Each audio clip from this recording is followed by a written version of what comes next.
ଆପଣମାନଙ୍କୁ ଆମ ୟୁଟ୍ୟୁବ୍ ଚ୍ୟାନେଲରେ ଯେଉଁ ଲାଇଭ୍ ଜିକେସି କ୍ରିଏସନ୍ କେକୁ ପୁଣି ଥରେ ସ୍ୱାଗତ। ଦେଖ ଆଜି ଆମେ ଦେଖିବା ଆମର ଯେଉଁ ଇଏମ୍ଆର୍ଏସ୍ ଏକ୍ଜାମ୍ ହେବ। ଇଏମ୍ଆର୍ଏସ୍ ଏକ୍ଜାମ୍ର ଆମର 22 ତାରିଖରେ ଯେଉଁ ଏକ୍ଜାମ୍ ହେବାକୁ ଯାଉଛି, 22 ତାରିଖରେ ଏକ୍ଜାମ୍ ହେବାକୁ ଯାଉଛି, ସେଇ ଏକ୍ଜାମ୍ କ୍ଷେତ୍ରରେ ଆପଣଙ୍କର 100% ଏ ଟାଇପ୍ର କ୍ୱେଶ୍ଚିନ୍ ଆସିବ। କ୍ଷେତ୍ରଫଳର ଧାରଣା ପ୍ରଥମେ ଟିକେ ଜାଣିଦିଅ, ତାପରେ ତୁମେ କେମିତି କରିବ ମୁଁ କହିବି, ହେଲେ କ୍ୱେଶ୍ଚିନ୍ ଗୁଡ଼ିକ ଡିସ୍କସନ୍ କରିବ। ଏକ ଆବଦ୍ଧ କ୍ଷେତ୍ରର ଭିତର ଅଞ୍ଚଳର ସମୂହକୁ ଆମେ ତାର କ୍ଷେତ୍ରଫଳ କହିବା। ଆବଦ୍ଧ ଚିତ୍ର ତାର ଭିତର ଏଟାକୁ ଏ ଭିତରଟାକୁ କୁହାଉଛି ତାର କ୍ଷେତ୍ରଫଳ। କ୍ଷେତ୍ରଫଳକୁ ବର୍ଗ ଏକକରେ ପ୍ରକାଶ କରାଯାଏ। କ୍ଷେତ୍ରଫଳର ଏକକ ହେଲା ବର୍ଗ ଏକକ, ଠିକ୍ ଅଛି। କାହିଁରେ ନା ବର୍ଗ ଏକକରେ ପ୍ରକାଶ କରାଯାଏ, ଯଥା ବର୍ଗ ସେମି, ବର୍ଗ ମିଟର, ବର୍ଗ କିଲୋମିଟର, ବର୍ଗ ଫୁଟ ଏଭଳିଆ କରାଯାଏ। ଦୁଇଟି ସମାନ ଆକୃତି ବିଶିଷ୍ଟ ଚିତ୍ର ମଧ୍ୟରୁ ଯାହାର ଆକାର ବଡ଼ ତାର କ୍ଷେତ୍ରଫଳ ଅଧିକ। ଦେଖ ଦୁଇଟା ସମାନ ଆକୃତି ହେଲା, ଏଟା ବର୍ଗାକୃତି, ଏଟା ବି ବର୍ଗାକୃତି, ମାତ୍ର ଯାହାର କ୍ଷେତ୍ରଫଳ ଅଧିକ ସିଏ ବଡ଼। ଏ ଦୁଇଟା ଭିତରେ ବଡ଼ କିଏ? ଇଏ ହେଲା। ସେମିତି ଆୟତ କ୍ଷେତ୍ରର କ୍ଷେତ୍ରଫଳ ଦେଖିବା। ଗୋଟେ ଆୟତ କ୍ଷେତ୍ରର ଦୈର୍ଘ୍ୟ ଦେଇଛି ଓ ପ୍ରସ୍ଥ ଜଣାଥିଲେ ଆମେ ଏହାର କ୍ଷେତ୍ରଫଳ ନିର୍ଣ୍ଣୟ କରିବାର ସୂତ୍ର ହେଲା ଦୈର୍ଘ୍ୟ ଗୁଣନ ପ୍ରସ୍ଥ ବର୍ଗ ଏକକରେ ଆସିବ ଉତ୍ତର, ଠିକ୍ ଅଛି। ଆୟତ କ୍ଷେତ୍ରର କ୍ଷେତ୍ରଫଳର ସୂତ୍ର ହେଲା ଦୈର୍ଘ୍ୟ ଗୁଣନ ପ୍ରସ୍ଥ ହେଲା। ତାପରେ ସେମିତି ଗୋଟେ ଦେଖ ଏକ୍ଜାମ୍ପଲ୍ ଦେଇଛି, ଗୋଟେ ଆୟତକାର ଜମିର ଦୈର୍ଘ୍ୟ ଦେଇଛି 15 ମିଟର, ପ୍ରସ୍ଥ ଦେଇଛି 10 ମିଟର, ହେଲେ ଏହାର କ୍ଷେତ୍ରଫଳ କେତେ? ତ 10, ଏଟା 10, ଏଟା 15 ଦେଇଛି। ତ ଆୟତ କ୍ଷେତ୍ର ଦୈର୍ଘ୍ୟ ଗୁଣନ ପ୍ରସ୍ଥ କ୍ଷେତ୍ରଫଳର ସୂତ୍ର ହେଲା ଦୈର୍ଘ୍ୟ ଗୁଣନ ପ୍ରସ୍ଥ କଲା ପରେ ଯାହା ଆସିବ ସେତିକି ବର୍ଗ ମିଟରରେ ଆସିବ। ଯେହେତୁ ମିଟରରେ ଦେଇଛି ତେଣୁକରି ବର୍ଗ ମିଟରରେ ଆସିବ। ସେମ୍ରେ ଦେଇଥିଲେ ବର୍ଗ ସେମ୍ରେ ଆସିଥାନ୍ତା, କିଲୋମିଟର ଦେଇଥିଲେ ବର୍ଗ କିଲୋମିଟରରେ ଆସିଥାନ୍ତା। ବର୍ଗ କ୍ଷେତ୍ରର କ୍ଷେତ୍ରଫଳ ସେଟା ଗଲା ଆମର ଆୟତ କ୍ଷେତ୍ରର। ବର୍ଗ କ୍ଷେତ୍ରର 4ଟା ଯାକ ବାହୁ ଯେହେତୁ ସମାନ ହେଲା ଏବଂ ଏହାର ପ୍ରତ୍ୟେକ ବାହୁର ଦୈର୍ଘ୍ୟ ସମାନ ହେଲା, ତାହା ମାନେ ଏହାର ପ୍ରସ୍ଥ ନାହିଁ, ଖାଲି ଦୈର୍ଘ୍ୟ ହିଁ ଅଛି। ତେଣୁ ବର୍ଗ କ୍ଷେତ୍ରର କ୍ଷେତ୍ରଫଳ ଇକ୍ୱାଲ୍ ଟୁ ବାହୁ ଗୁଣନ ବାହୁ। କ'ଣ ଲେଖିବ? ବାହୁ ଗୁଣନ ବାହୁ। ଏଟା କାହିଁରେ ଆସିବ? ବର୍ଗ ଏକକରେ, ଠିକ୍ ଅଛି। ଦେଖ ଗୋଟେ ବର୍ଗାକାର ପଡ଼ିଆର ଦୈର୍ଘ୍ୟ ଦେଇଛି 10 ମିଟର, ହେଲେ ଏହାର ଅନ୍ତଃସ୍ଥ କ୍ଷେତ୍ରର କ୍ଷେତ୍ରଫଳ। ଏଟା ବର୍ଗାକାର ପଡ଼ିଆଟା, ଏ ପଡ଼ିଆର କ'ଣ ଦେଇଛି ଆମର ଦୈର୍ଘ୍ୟ ଦେଇଛି। ଦୈର୍ଘ୍ୟ ମାନେ ଏଇଟା 10 ହେଲେ ଏଇଟା ବି 10, ଏଇଟା ବି 10, ଏଇଟା ବି 10, ତା ମାନେ କେତେ ହେଇଗଲା? ଏଇଟା କ୍ଷେତ୍ରଫଳ ଗଲେ ବାହୁ ଗୁଣନ ବାହୁ। ବାହୁ ଗୁଣନ ବାହୁ ମାନେ 10 ଗୁଣନ 10 ମାନେ 100। ବୁଝିପାରିଲ? ଦେଖ ଉତ୍ତର ଆସିଥିବ 100 ବର୍ଗ ମିଟର ହେଲା। ବୁଝିପାରିଲ? ସେମିତି କରିବ। ସେମିତି ତ୍ରିଭୁଜର କ୍ଷେତ୍ରଫଳ, ତ୍ରିଭୁଜର କେତେଟା ବାହୁ ଥାଉଛି? 3ଟା ବାହୁ ଥାଉଛି। ଏକ ତ୍ରିଭୁଜର 3ଟା ଯାକ ବାହୁର ଦୈର୍ଘ୍ୟ, ଦେଖ ଏଟା ତ୍ରିଭୁଜଟା 3ଟା ବାହୁ ଥାଉଛି। ତ୍ରିଭୁଜର 3ଟା ଯାକ ବାହୁର ଦୈର୍ଘ୍ୟ ଯଦି ସମାନ ହେବ, ମାନେ ଏଟା 2 ହେଲା, ଏଟା 2 ହେଲା, ଏଟା 2 ହେଲା, ତା ମାନେ ଏଟା ହେଲା ସମବାହୁ ତ୍ରିଭୁଜ। ଏଟା କି ବାହୁ? ସମବାହୁ ତ୍ରିଭୁଜ। ସମବାହୁ ତ୍ରିଭୁଜର କ୍ଷେତ୍ରଫଳ ଇକ୍ୱାଲ୍ ଟୁ ଆମର ସୂତ୍ର ଅଛି 3/4 ଗୁଣନ ବାହୁ ସ୍କୋୟାର। 3/4 ଗୁଣନ ବାହୁ ସ୍କୋୟାର, ବାହୁ ସ୍କୋୟାର, ବାହୁର ସ୍କୋୟାର। ଏଠି ସୂତ୍ର ପକେଇ ଦିଅ 3/4, ଏଠି ପକେଇଦେବା 3/4 ବାହୁର ସ୍କୋୟାର ମାନେ 2 ବାହୁ ଆମେ ନେଇଛନ୍ତି, ବାହୁର ସ୍କୋୟାର। ତ 3/4 ଗୁଣନ ବାହୁର ସ୍କୋୟାର ବୋଲେ 4 ହେଲା। 4 କି 4 କଟିଯିବ, ଆଉ ରହିବ 3, ତାମାନେ ଉତ୍ତର ଆସିବ 3 ହେଲା। ସେମିତି କରିବ ହେଲା। ଏଠି ମନେକର 8 ନେଲେ, ତାମାନେ 4 1 4 2 ଗୁଣା କଟିଯିବ, ତାମାନେ ଆଉ ଉପରେ ରହିଲା କ'ଣ? 3 2 ଆଉ 8 ରହିଲା, 3 2 6 ଅଷ୍ଟା ଆଉ 4 ଆସିବ ବର୍ଗ ମିଟର ହେଲା। ବୁଝିଲ? କରିପାରିବ ସେମିତି ଏକ୍ଜାମ୍ପଲ୍ ନେଇକି। ବୁଝି ଆଉ କିଛିଟା ପ୍ରଶ୍ନ ଅଛି ସମାଧାନ କରିବା। ଦେଖ ବିଷମବାହୁ ତ୍ରିଭୁଜର କ୍ଷେତ୍ରଫଳ। ବିଷମ ମାନେ କୋଉ ବାହୁ ହେଲେ ସମାନ ନଥିବ। ଏକ ତ୍ରିଭୁଜର ବାହୁ ଗୁଡ଼ିକର ଦୈର୍ଘ୍ୟ ଭିନ୍ନ ଭିନ୍ନ ଥିଲେ ତାକୁ ବିଷମବାହୁ ତ୍ରିଭୁଜ କହିବା। ବିଷମବାହୁ ତ୍ରିଭୁଜର କ୍ଷେତ୍ରଫଳ ହେଲା ହାଫ୍ ଗୁଣନ ଭୂମିର ଦୈର୍ଘ୍ୟ ଗୁଣନ ଉଚ୍ଚତା। ହାଫ୍ ଇଣ୍ଟୁ ଭୂମି ଇଣ୍ଟୁ ଉଚ୍ଚତା। କୋଉ ବାହୁର ଦୈର୍ଘ୍ୟ ଯଦି ସମାନ ନଥିବ ତାହେଲେ এই ସୂତ୍ରଟା ପକେଇବ ହେଲା। ମନେ ଧରିନିଅ ଏଟା ଦେଇଛି 2, ଏଟା 3, ଏଟା 4 ଏମିତି ଦେଇଛି, ତାମାନେ এই ସୂତ୍ରଟା ପକେଇବ। ହାଫ୍ ଗୁଣନ ଭୂମି ଇଣ୍ଟୁ ଉଚ୍ଚତା। ପକଉନ ହାଫ୍ ଗୁଣନ ଭୂମି, ଭୂମି ବୋଲେ କେତେ? 4 ଗୁଣନ ଉଚ୍ଚତା, ଉଚ୍ଚତା ବୋଲେ ଯେକୌଣସି ଗୋଟେ ନେବ ହେଲା, ଗୋଟେ ନେବ ହେଲା। ଟୁ ଉଚ୍ଚତା, ଉଚ୍ଚତା ମାନେ ଏଇଟା କରିବାକୁ ପଡ଼ିବ ତମକୁ ହେଲା। ଏଇଟା ଉଚ୍ଚତା କରିବାକୁ ପଡ଼ିବ, ଏଇଟା କେତେ ଆଣିବାକୁ ପଡ଼ିବ ହେଲା। ଏଇଟା କେତେ କେତେ ମନର ଏଇଟା କେତେ ଆଣିବ, ଆଣିକି ପକେଇବ ଏଠି ହେଲା। ତାପରେ ଦେଖ ମନର ଧରିନିଅ ଏଠି କେତେ ଦେଲା? ବିଷମବାହୁର ଦୈର୍ଘ୍ୟର ଭୂମିର ଦୈର୍ଘ୍ୟ ଦେଇଥିବ, ଉଚ୍ଚତା ଦେଇଥିବ, ତାମାନେ କ୍ଷେତ୍ରଫଳର ସୂତ୍ର ପକେଇକି ଆଣିବ। ଏମିତି କରିବ ହେଲା, ଏ ଟାଇପ୍ର। ବୁଝିପାରିଲ? ତାପରେ ବୃତ୍ତର କ୍ଷେତ୍ରଫଳ। ବୃତ୍ତ ମାନେ ଏଇଟା ବୃତ୍ତର ଗୋଟେ ବୃତ୍ତର ବ୍ୟାସ କିମ୍ବା ବ୍ୟାସାର୍ଧ ଜଣାଥିଲେ ଆମେ ହେଲା, ଜଣାଥିଲେ ଆମେ ଏହାର କ୍ଷେତ୍ରଫଳ ନିର୍ଣ୍ଣୟ କରିପାରିବା। ବ୍ୟାସର ଅଧାକୁ ଆମେ ବ୍ୟାସାର୍ଧ କହିବା। ଏଟା ବ୍ୟାସଟା ମନର, ତାର ଅଧା ମାନେ ଏଇଠୁ ଏ ଯାଏଁ, ଏଟାକୁ କୁହାହବ ବ୍ୟାସାର୍ଧ ହେଲା, ବ୍ୟାସାର୍ଧ। ତ ବୃତ୍ତର କ୍ଷେତ୍ରଫଳର ସୂତ୍ର ହବ, ବୃତ୍ତର କ୍ଷେତ୍ରଫଳର ସୂତ୍ର ହେଲା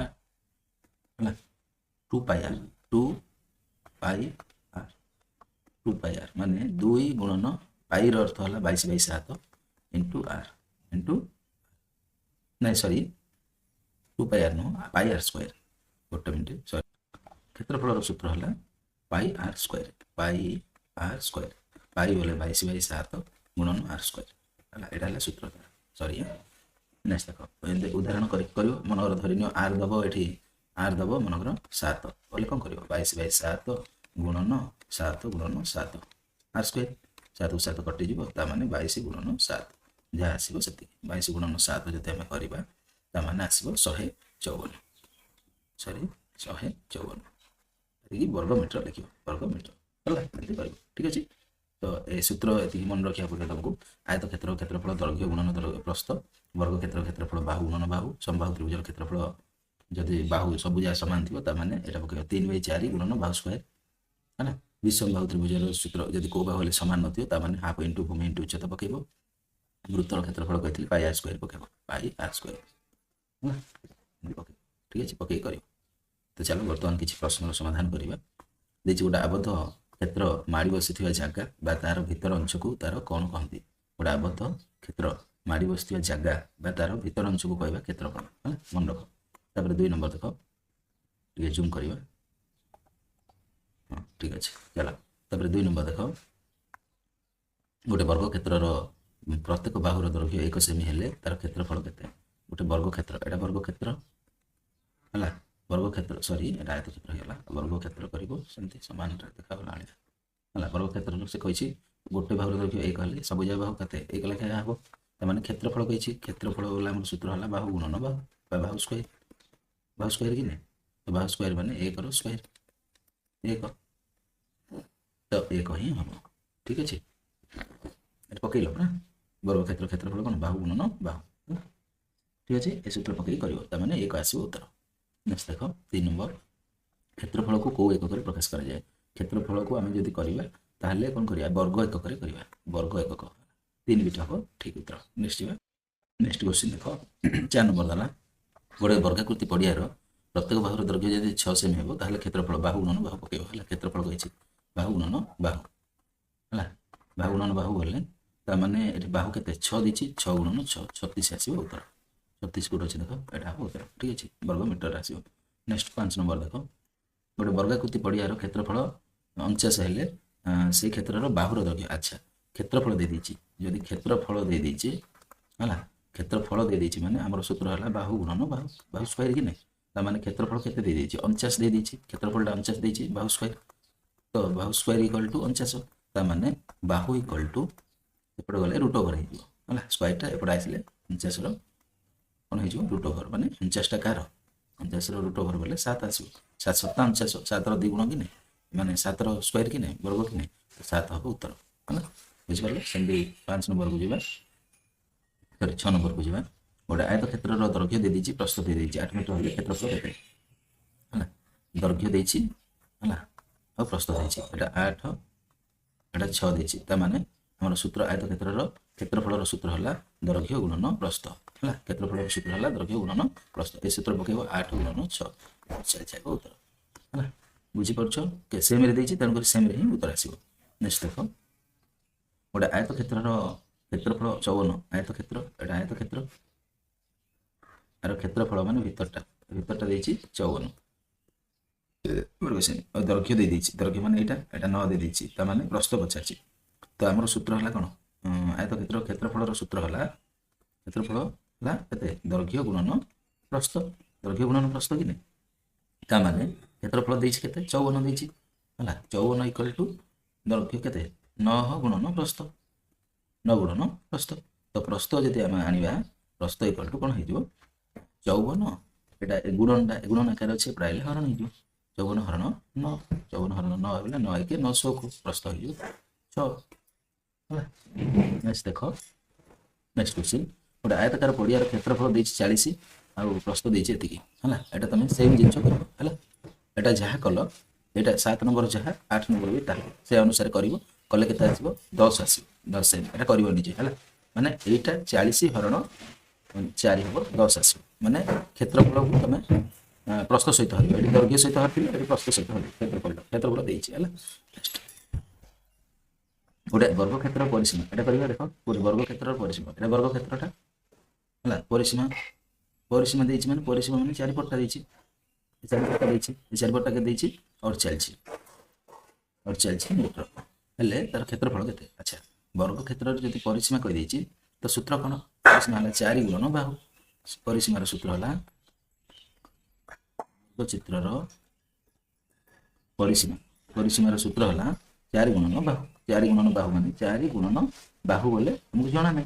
हला किंतु परिसीमाटा दे देछि हला 4 गुणन बाहु बाहु लिखि दियो 4 गुणन बाहु ता माने सॉरी 4 गुणन बाहु ता माने परिसीमा दे देछि केते 48 देछि तो 48 इज इक्वल टू हला परिसीमा इक्वल टू 48 इक्वल टू 4 गुणन बाहु ता माने बाहु इक्वल टू हमर हे जिवो बाहु इक्वल टू केते हे जिवो 48 एटा गुणन आकार अछि एपटा आसी नै जो 4 1 4 2 गुण माने 12 आसीबो 12 आइबो उत्तर 12 अछि देखो सॉरी 12 आइबो एटा कोनटा बाहु आसीला 12 हला 12 आसीला बाहु ता माने क्षेत्रफल कहिछि तो लिखिबो वर्ग क्षेत्रर आ गोटे स्टेप क्षेत्रफल केते हे जिवो हमर बाहु गुणन बाहु स्क्वायर ता माने बाहु गोटे 12 आइला 12 स्क्वायर ता माने 144 हो उत्तर 144 हो उत्तर हला एंती करबो बुझि पालो ठीक अछि नेक्स्ट जीवा में 10 नंबर को देखिबा ठीक अछि तापर देखो 10 नंबर देला गोटे वर्ग क्षेत्रर प्रत्येक बाहुर दैर्घ्य 8 सेमी हेले यार क्षेत्रफल केते एटा इजीली करि परिबो सूत्र कोन पकेबो बाहु गुणन बाहु स्क्वायर हला बाहु दे दिछि 8 स्क्वायर 64 हे जे एटा इजीली करि परिबो हला 64 वर्ग मीटर रे देछि तन वर्ग मीटर आइबो उत्तर तापर देखो केउंटी क्षेत्रफलर एकक नुहे आमे क्षेत्रफल को वर्ग सेमी रे नै परिबा वर्ग किलोमीटर नै परिबा घन मीटर रे देछि हां तो घन हबो नै वर्ग मीटर नै परिबा वर्ग सेमी नै परिबा वर्ग किलोमीटर नै परिबा तीनटा जा नै परिबा ता माने उत्तर हे हमर 4 मीटर हला घन मीटर रे नै परिबा नै उत्तर कोन हे 4 मीटर 12 नंबर देखो गोटे आयताकार पड़ियार परिसीमा देछि 40 और प्रस्थ देछि एति हेले क्षेत्रफल केते पचाछि करि परिबा एटा इजीली हे जिवो हला दैर्घ्य गुणन प्रस्थ सूत्र पकेले 40 गुणन 80 40 गुणन 8 40 गुणन 8 माने केते हे जिवो ए सॉरी परिसीमा दे देछि सॉरी देखो परिसीमा ए टाइप रो क्वेश्चन ता हमर जो गोटे करिथिले केते नंबर क्वेश्चन हम करिथिले देखो एटा हमर 9 नंबर जहा हला 9 नंबर आंसर माने जेंति कलो से टाइप रो ही करबो हमर 12 नंबर टा ठीक अछि तमे निजे करो नहले कमेंट सेक्शन रे जोडा कहि दे हला 9 और 12 प्राय सेम टाइप रो क्वेश्चन हला करो निजे उत्तर केते आसी खाली कहि दोछि तो एटा पूरा हमर होई जिवो 96 वर्ग मीटर एटा केमति करबो देखो करबो हला तापर 13 नंबर देखो एक आयत क्षेत्र पड़ियार आयतकार पड़ियार परिसीमा दे देछि प्रस्थ दे देछि हला क्षेत्रफल केते तो एटा भी सेमती करबो तमे हला 12 13 गोटे टाइप रो क्वेश्चन करबो एटा हला आर उत्तर केते आसी कहि दोछि सूत्र कोन पकेबो जानि परछु तो परिसीमार सूत्र पकेबो 2 गुणन दैर्घ्य प्लस प्रस्थ पकेबो पकेले 2 गुणन दैर्घ्य प्लस प्रस्थ इक्वल टू 70 ता माने तमे एठी कोन दे देछि प्रस्थ दे देछि दैर्घ्य आनिबो दैर्घ्य आनला परे क्षेत्रफल आनिबो हला दैर्घ्य प्रस्थ तो देछि क्षेत्रफल दैर्घ्य आनला परे क्षेत्रफल आनिबो हला दैर्घ्य गुणन प्रस्थ करी क्षेत्रफल आनिबो हला करि परिबो एटा हला एटा केते आसी कमेंट सेक्शन रे जणैबो हला तापरे 14 नंबर देखो गोटे वर्गाकार काठ पटार दैर्घ्य 10 मीटर परिसीमा देछि 40 मीटर हेले क्षेत्रफल केते एटा भी तमे काठ पटार दैर्घ्य देछि देखो एटा काठ पटाटा तार दैर्घ्य देछि 10 हला 10 परिसीमा 40 परिसीमा माने पूरा चारि पट्टा माने केते 10 10 10 10 वर्ग क्षेत्रटा तन सब बाहु समान परिसीमा हे गेला 40 त माने क्षेत्रफल केते तो बाहु गुणन बाहु काडे पकै दो बाहु गुणन बाहु त माने 10 गुणन 10 केते हे जो 100 एटा सेम करियो एटा भी जदि न करि परछु मते कमेंट सेक्शन जणैले म कहि देबी हला उत्तर किंतु कहि देछि पकेले आशा करछि हे जिवो गोटे वर्गाकार पड़ियार परिसीमा देछि 400 वर्गाकार पड़ियार परिसीमा एटा परिसीमा माने 400 देछि माने एटा केते केते 100 100 हेतियो 100 100 100 100 सब बाहु समान कि नै 100 100 100 यार प्रत्येक बाहुर दैर्घ्य केते 100 लाख 100 लाख माने 100 कोन एटा सेमी लाख सेमी डाउ जदि मीटर रे करबा 1 मीटर आइबो त माने गोटे गोटे मीटर 1 मीटर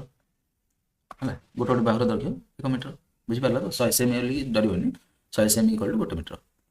तापर सेमती गोटे वर्ग क्षेत्र रो दैर्घ्य देछि 2 मीटर हेले क्षेत्रफल केते वर्ग केते देछि वर्ग क्षेत्र दैर्घ्य देछि जे 2 मीटर क्षेत्रफल हला बाहु गुणन बाहु माने 2 2 गुणन 2 है 2 गुणन 2 मैंने दर्घ्य देला 2 हेले क्षेत्रफल है बाहु गुणन बाहु मैंने 2 गुणन 2 2 2 है 4 4 कौन आइब एटा वर्ग मीटर आइब 4 4 वर्ग मीटर अच्छी कि नहीं ता माने कौन करिवो 1 वर्ग मीटर उत्तर हो 3 मीटर है ये वर्ग सेम रे कर दो है मीटर टाक नहीं कि एवं के आसला 4 आसला कि नहीं 4 मीटर टाक एटा आम कौन वर्ग सेम रे कले एटा के 4 मीटर टा 1 मीटर है 100 कि नहीं 100 माने गुणन 4 जो 400 है किंतु वर्ग सेम रे हेले 400 टा आ दुटा शून्य बढ़ी वर्ग सेम रे कले सी बढ़ी आ दुटा है 400 टा बुझल कि नहीं दुटा थिला आ दुटा बढ़ी सॉरी ये गोटे अधिक हो गला सॉरी ये बुझल ये वर्ग सेमी हम बुझिपार सेमती गोटे आयत क्षेत्र परिसीमा 10 मीटर आउ दर्घ्य देला 80 सेमी हेले प्रस्थ केते एटा से सूत्र गा पकई करबो आयत क्षेत्र परिसीमा कोन 2 गुणन दर्घ्य प्लस प्रस्थ हैला दर्घ्य दे देछि परिसीमा दे देछि तो कोन आनियो प्रस्थ आनियो फर्स्ट प्रस्थ आनले पळाइबो उत्तर हैला परिबो एटा आयतकार पड़ियार परिसीमा 500 सेमी प्रस्थ देला 2 मीटर हेले दर्घ्य केते देखो मो एटा कर दोछि गोटे कर देले तुम बुझि जो हैला एटा कर दो देखो परिसीमा दे देछि चारि पट्टा दे देछि 500 सेमी 500 हैला 500 हला माने 500 सेमी इक्वल टू एटा देखो एटा मीटर रे जेहेतु देछि एटा मीटर रे करबो 500 सेमी ता माने एटा 5 मीटर हो जो 500 सेमी टा केते मीटर हो जो 5 मीटर हो जो एबे करबा हैला 2 गुणन दर्घ्य प्लस प्रस्थ हैला इक्वल टू केते दे देछि परिसीमा दे देछि 5 मीटर तो 5 मीटर लिखि दबो हैला एबे करो दर्घ्य जगह दर्घ्य पकेबो 2 गुणन दर्घ्य केते देनी प्रस्थ केते प्रस्थ देछि 2 मिशन दर्घ्य इक्वल टू केते देछि के देछि 5 मीटर देछि ना ता माने एटा करो 2 दुगुणे 4 हैला 4 मिशन दर्घ्य तो देखो एटा जेहेतु तुमरो सेमी रे देछि हैला एटा भी सेमी करबो हैला एटा मीटर करनो एटा सेम रे कर दियो छोटोटा कर हैला एटा 2 मीटर टा केते करियो 200 कर दियो 200 सेम हेला एटा भी 200 सेम हेला ता माने 2 गुणन दर्घ्य प्लस प्रस्थ इक्वल टू 500 एटा हैला 500 सेम हैला कि नहीं ता माने दर्घ्य गुणन प्रस्थ इक्वल टू केते हेला दर्घ्य मिश्रण प्रस्थ इक्वल टू हेला हमर 500 हरण 2 ता माने आइबो 250 आइला कोड आइला 250 टा दर्घ्य मिश्रण प्रस्थ आइला ता माने प्रस्थ दे देछि केते 200 मीटर है तो दर्घ्य मिश्रण प्रस्थ देछि केते 200 मीटर इक्वल टू 500 है ता माने दर्घ्य इक्वल टू एपटे आसिले एपटे 500 फेडानो 200 हिजो है तो एटा कोन करबो एटा 250 सॉरी है एटा 250 आछि हमर 500 कर देली 250 है देखो 250 फेडानो 200 ता माने 50 आसीबो उत्तर आइबो 50 सेम 3 बिट हबो उत्तर सेमती ए बाकी आ जो क्वेश्चन गुडी अछि करो न कर परले मते कमेंट सेक्शन जणेबो कर देबी देखो आ किछि क्वेश्चन करबा सेटा तो गला हमर आयतक्षेत्र वर्ग क्षेत्र ऊपर हला एटा करिवो किछि क्वेश्चन करो जोटा न आसला पचारि हो हला एटा देखो गोटे क्वेश्चन अछि जदि एक वर्ग क्षेत्रर बाहु गुडी को 2 गुण करा जाय वर्ग क्षेत्रर बाहु गुडी को बाहु मनर 2 थिला तापर 4 करा ता माने एटा 2 माने एटा 2 2 2 2 थिला एटा 2 गुण करा हला माने एटा 4 हला एटा 4 एटा 4 एटा 4 हला 2 गुण करा जाय तबे क्षेत्रफल क्षेत्रफलटा केते गुण वृद्धि होबो देखो आर क्षेत्रफल माने आर सूत्र कोन बाहु गुणन बाहु ता माने एटा 4 हला एटा क्षेत्रफल जदी करबा 4 चौक 16 हला हला 4 स्क्वायर बोले 16 हला ता माने केते गुण बढ़ला 4 रो ये 4 गुण बढ़ियला तो 4 गुण वृद्धि होबो बुझिला एंती करियो तो एंती आउ किछि क्वेश्चन देखियो जोटा न आछ मते कमेंट सेक्शन रे जणा हम क्वेश्चन गुडी देउछि तुम देखो तापर एट गोटे देख जदि गोटे वृत्तर व्यास देछि 14 व्यास देछि 14 हला एटा वृत्तटा आर व्यास देला 14 माने एटा व्यास तो केते हबो 14 हले 7 एटा 7 एटा 7 हला त माने आर हेला 7 सॉरी 7 हेला 7 हेला तबे क्षेत्रफल केते क्षेत्रफल सूत्र हला पाई आर स्क्वायर पाई बोले केते 22/7 गुणन आर स्क्वायर बोले 7 रो स्क्वायर 7 गुणन 7 गोटे सूत्र कटि होला त माने 22 7 154 आसी हला अंत कर सब हला जोडा न बुझा पड़छि मते कमेंट सेक्शन में जणा कहि दे हला ठीक अछि एटा तापर देखो एठा आउ तुमको क्वेश्चन देछि जदि गोटे आयतक्षेत्र क्षेत्रफल एक वर्ग क्षेत्र क्षेत्रफल सहित सामान हुए ताने गोटे आयतक्षेत्र क्षेत्रफल जहा है गोटे वर्ग क्षेत्र क्षेत्रफल ताहा बोली कहूँ है सहित सामान हेले आयतक्षेत्र क्षेत्रफल देती केते 64 देला ताने एटा भी 64 है वर्ग क्षेत्र 64 हो है 64 वर्ग सेमी हेले वर्ग क्षेत्र प्रति बाहुर दैर्घ्य केते फास्ट आम कौन करवा प्रति बाहु कही ताने एटा जदि आमर क्षेत्रफल देती आयतक्षेत्र फास्ट आने आयतक्षेत्र बाहुर दैर्घ्य बाहु आने माने आयतक्षेत्र क्षेत्रफल फास्ट सूत्र कौन को क्षेत्रफल है कौन दैर्घ्य गुणन प्रस्थ ठीक ना दैर्घ्य गुणन प्रस्थ ताने दैर्घ्य गुणन प्रस्थ इक्वल टू केते दे देछि हमर 64 देछि ना जदि एठु आनबार है जेहेतु एटा कहिछि तो एटार बाहु आनी हम कोन कहिछि वर्ग क्षेत्रर बाहु कहिछि ना अच्छा वर्ग क्षेत्र कहिछि माने एटा तो इजी हेला तो हमर सूत्र हैला बाहु स्क्वायर इक्वल टू 64 एंती दे देछि ता माने बाहु आनी मारी आयत क्षेत्र आनिया दरकार नै हैला बाहु इक्वल टू 64 वर्ग 64 वर्ग माने 8 आसी हैला 8 कोड अछि देखो घ हबो उत्तर एंती करबो हैला नेक्स्ट गोटे वर्ग क्षेत्रर क्षेत्रफल तला 400 वर्ग सेमी हेले यार परिसीमा केते अच्छा देखो एटा वर्ग क्षेत्रटा तार क्षेत्रफल देला 400 हैला के देला 400 वर्ग सेमी तो हमर क्षेत्रफल देछि माने बाहुर स्क्वायर क्षेत्रफलटा कोन बाहुर स्क्वायर इक्वल टू 400 देछि बाहु आनी बाहु आनले केते हो 400 वर्ग रूट ओवर 400 वर्ग माने केते हो 400 वर्गटा हो 20 तो हे जिवो हमर बाहु आइला हारी 20 ता माने कोन कहिछि तबे यार परिसीमा केते परिसीमा माने एटा जदि 20 हैला वर्ग क्षेत्र सब बाहुर दैर्घ्य समान कि नै तो 20 20 20 20 हेले केते हैला 20 चौको 80 20 गुण बाहु गुणन 4 बाहु गुणन 4 परिसीमार सूत्र हैला हैला 20 गुणन 4 80 आइबो उत्तर करि परिबो एंती परिबो हैला सेंती आ गोटे क्वेश्चन देछि एक आयत क्षेत्रर प्रस्थ देछि दैर्घ्य देछि प्रस्थ देछि कोन आयत क्षेत्रर प्रस्थ 9 सेमी और दैर्घ्य प्रस्थर 2 गुण देखो एठी एठी उत्तर अछि बुझियले हैला एटा आयत चित्रटा सॉरी एटा देखो आयत चित्रटा एटा नै आयत चित्रटा तो कौन कही प्रस्थ देछि प्रस्थ माने एटा न देछि दैर्घ्यटा प्रस्थर 2 गुण प्रस्थर माने दैर्घ्यटा प्रस्थर प्रस्थ देछि 9 दैर्घ्यटा प्रस्थर 2 गुण दैर्घ्य हला प्रस्थर 2 गुण माने 9 गुणन 2 18 आइला हला ता माने तबे आयत क्षेत्रफल के सूत्र क्षेत्रफलर सूत्र कोन दैर्घ्य गुणन प्रस्थ ता माने पक दैर्घ्य गुणन प्रस्थ माने केते दैर्घ्यटा 9 प्रस्थ सॉरी दैर्घ्यटा 18 गुणन 9 18 9 जहाँ तो आमर आसो उत्तर 162